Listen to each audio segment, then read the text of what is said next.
Always had an eye for bull riding. When I was 7 years old, I told my dad that I was a bull rider. And he said, well, we'll see if you are or not. Ready?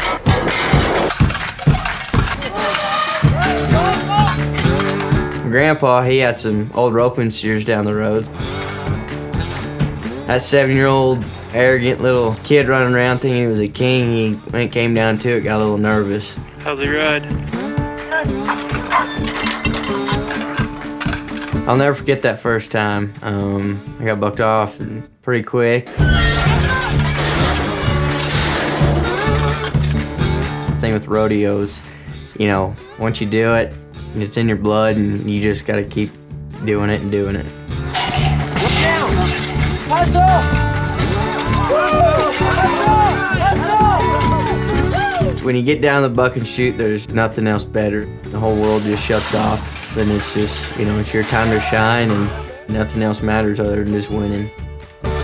I was heading to nationals to win a national title. Everything was falling right into line and ended up breaking my leg at a rodeo Bible camp in Rifle, Colorado.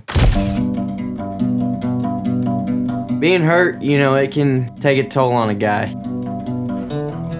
I was #1 in the world from March, I want to say, till around May. Sits you out for 6 months at least. But you know what, it makes you a better person. You learn a lesson, you're gonna feed off of that and you're gonna win even more.